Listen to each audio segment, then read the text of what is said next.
Hello, my name is Richard Mitchell. I'm a junior at Tennessee Tech University pursuing a bachelor's in computer science and a minor in physics. I worked under Dr. Rajavali for this research.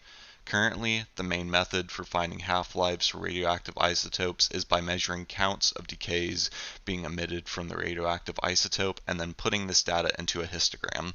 This data is then fitted with the Bateman equation shown in Figure 1 and a half-life is extracted. However, in cases where there's an extremely low amount of data, the fit has a very large error and can often be unreliable.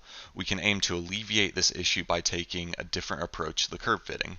If an integral of the dataset is taken, then fitted with an integral of the Bateman equation with respect to time, we can aim to obtain a more accurate value for the half-life. A piece of code was written to test the effectiveness of the integral method. The data is simulated using the equation in Figure 2. Multiple random outputs of the equation result in a distribution which simulates a decay chain. This data is put into a histogram, seen in Figure 3a, and fitted with the Bateman equation, seen in Figure 3b, to obtain a value for the half-life. An integral of the histogram is generated by taking the I-1th bin from the integral histogram and adding it with the ith bin from the regular histogram. This process is repeated for each bin of the integral histogram, and you can see the result of this in Figure 4a. The integral histogram is then fitted with an integral of the Bateman equation to obtain a fit value, and you can see this fitted histogram in Figure 4b. The aim of the experiment was to find a method of obtaining an error for the integral method.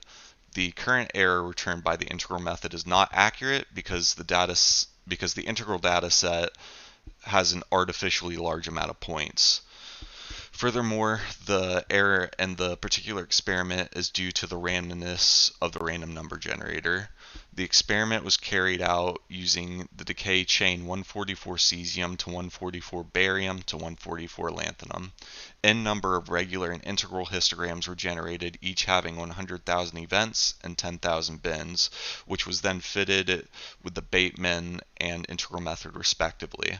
The half-lives obtained from each fit were put into a histogram, one for each combination of element and fit type.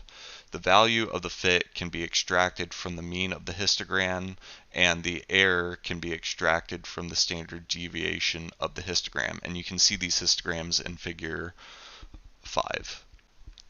A reliable method to obtain the error from the integral method has been obtained.